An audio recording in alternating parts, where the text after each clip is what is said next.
Hello po mga kuya at atings, welcome back to my YouTube channel. So 8 minuto lang. So naway maganda ang inyong umaga ngayon. So bago tayo magsimula sa video na to, gusto ko lang po magpasalamat sa mga tumangkilik ng pinakaunang kwento natin na may 5 episodes. So maraming salamat sa mga nag-like, sa mga nag-comment, at sa mga nag-share. At kung hindi pa po kayo nakapag-subscribe sa channel ko, so please, subscribe na po kayo. Bago tayo magsimula sa kwentuhan, mga kuya at atings, kuha ka na ng mainit na kape or tsaa.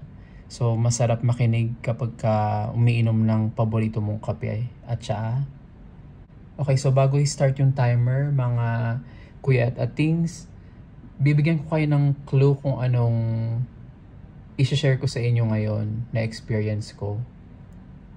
So, naniniwala ba kayo sa beginner's luck? Meron ka bang beginner's luck? At na-prove mo na ba yung beginner's luck mo? So, yan ang pag-uusapan natin ngayon. So, meron akong kwento about sa beginner's luck na yan na I think na-prove ko siya. And na-witness din siya ng mga friends ko. Ayan, so handa na ba kayo? Ano lang tayo dito, chill, tapos mga pagpapakatotoo lang. Ayan. Okay, so start ko na po mga kuya at atings ang ating 8 minutes. Ayan. Yung kwento ko nga ngayon ay about sa beginner's luck. So, ito yung experience ko na wala talaga to sa plano. Dahil nung araw na yun, niyaya ko lang yung isa kong katrabaho na, dahil weekend yun, so niyaya ko yung katrabaho ko na mag coffee shop hopping kasi mahilig ako magkape. Ayan, so hindi naman puro sa isang brand. So nag-decide ako na i-message siya tapos mag coffee shop hopping kami. So ang naging ruta namin, dahil taga Las Piñas ako tapos siya taga Taguig, so nagkita kami sa Alabang. Alam mo, Metropolis pa ata yun. Hindi ko alam kung... Yeah, Alabang Metropolis yun. So, nakita kami sa metro. Tapos, yung naging ruta namin, pumunta kami ng BGC. So, nagpunta muna kami sa BGC muna. Tapos, para i-explore yung mga coffee shop. Kasi back then, parang sisimula nang mag-boom yung BGC noon. So, parang may mga narinig ako na maraming magandang coffee shop doon, ganyan. So, pumunta muna kami sa BGC. So, nag-try kami doon. So, nagpunta kami sa isang coffee shop na first time kong matikman yung kape doon. Hindi ko nasasabihin yung brand. Yan. So, well, nag-enjoy naman ako sa kape doon. Masarap naman, okay naman. So, nag-stay kami sa BGC ng hindi ganun katagal. So, after namin magkape, kwento-kwento, tapos nag-explore kami dun sa area, pero hindi kami nagtagal masyado. So, after namin sa BGC, nagpunta naman kami ng Makati. Ayan. So, hindi kami nagpunta sa coffee shop sa Makati. Ang ginawa namin, nagtambay kami sa isang convenience store. Yon. So, sa Ayala Ave. So, from BGC, nag-Ayala Ave kami. Tapos, lakad-lakad na ng konti, exploring the area, ganyan. Tapos, nag-stop kami sa convenience store ng saglit. Tapos, after namin magstay sa Makati, from BGC, ang sunod na pinuntahan namin ay Mall of Asia. Ayan. So, from Makati, bus kami or nag-jeep yata kami. Hindi ko na masyado maalala. Pero from Makati, nag-MOA kami. So sa MOA, ayun, ikot-ikot, ganyan. Tapos kain ulit. Tapos kape, ganyan. Tapos fast forward.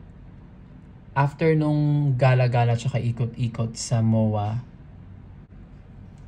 so nag-decide na kami umuwi. Kasi medyo gabi na rin yun eh. So, nung naghihintay kami, nung nakalabas na kami sa mall, meron dong mga naghihintay na, may mga nakapark na bus, ganyan. So, ang daming, doon, mga pasahero naghihintay, ganyan. Pero hindi pa kami dun sa pinaka main na kalsada. So nandun pa lang kami sa labas ng mall pala noon. Tapos may mga nakapark na mga shuttle, ganyan. Tapos nakita namin yung shuttle bus ng isang casino. Yun pala yung ruta noon. So yung mga shuttle bus na nandun, kung gusto mong pumunta, libre yung sakay papunta dun sa casino na yon. So hindi ko na rin babanggitin yung pangalan ng casino. Ayan, so malaki to sa Pasay area. Pasay ba yun or Paranaque? Somewhere, ganyan. So from MOA, nagyaya siya, sabi niya, uy, tara may bus dito, so punta tayo dun. Punta tayo dun ng casino, subukan natin. So, total libre naman, at saka libre yung sakay papunta dun. So, ayun, sige, sama ako. So, back then, doon lang ako nagka-idea na nagkakasino na pala siya, at saka hindi lang siya, pati yung mga ibang katrabaho namin. So, doon ko lang nalaman na nagkakasino pala talaga sila. So, yun, sumama ako nung gabi na yun. So, sige, tara. Tapos, grabe, ang dala ko lang pera nung araw na yun. 3,000 pesos ata yung dala ko nun. Tapos, nagastos na namin yung iba dahil nag-coffee shop hopping kami, ganyan. Tapos, pagdating namin ng casino, nakita ko yung na-curious ako dun sa mga naglalaro. So, nagpunta ako dun sa isang table, ganyan. May mga kumpul-kumpulan, ganyan. So, hindi naman first time ko sa casino kasi nung natatrabaho ako sa call center dati, yung team namin after ng shift, nagpupunta kami sa isang casino din, pero nagbe-breakfast lang kami. So, pero hindi ito yung first time kong magka-idea about casino. Pero ito yung first time kong maglaro sa casino. So, yun yung gabi na yun na niyaya ko ng katrabaho ko. Tapos, ang natitira ko na lang pera sa wallet ay 2,000 pesos na lang. As in, talagang klarong-klaro pa sa isip ko. So, interesado ako. Naglaro ako kasi, ang dali lang pala nun. So, yung mga kumpul-kumpulan na nasa mga lamesa, Lucky 9 lang pala yun. So, bakarat yung laro. So, sabi ko, ano yun? So, nakiusyoso ako. Tapos, ang tingin lang ko yung laro, ay, Lucky 9 lang pala. So, parang nag-iinteresado ako. And, guys, 2,000 pesos lang yung pera ko noon. Tapos, kung malas ka, wala pang 5 segundo, syempre tataya ka sa banker or player, di ba? Tapos, dun sa casino na yun, 1,000 pesos ang kada bet. So, ibig sabihin, yung 2,000 pesos ko, nakabili ako ng 2 chips na worth 1,000 pesos each, no? So, nagtaya ako. So, kapag malas ka talaga, wala pang 30 seconds, ubos na yung pera mo. Taya ka ng banker, 1,000. Pag lumabas player, wala na. Lipad na yung 1,000 mo. So, meron akong 2 chips na worth 2,000 pesos. Tumaya ako ng tumaya. Guys, yung 2,000 pesos ko, naging 64,000 pesos. Nakita ng mga katrabaho ko kung gaano ako kaswerte. Na sa isang lamesa, nakaupo na ako doon, yung mga player sumusunod sa taya ko kung saan ako tumataya. Grabe yung beginner's luck ko nung gabi na yun. From 2,000, naging 64,000 pesos. So grabe, na-realize ko na, hala, easy money. Pero talaga, napatunayan ko yung swerte ko kasi yung 2,000 pesos na yun, guys, 2 chips lang yun. Unang taya mo, pangalawang taya, talo ka. Pero tumagal ako at nagkaroon ako ng 64K. Grabe, yun yung beginner's luck ko, mga kuya at atings. Hindi talaga ako makapaniwala. From 2K, naging 64,000. Sabi ko, totoo pala yun. So, yun ang kwento ko ng beginner's luck, mga kuya at atings. So, kayo, meron din ba kayong experience ng kagaya ng sa akin? Beginner's luck.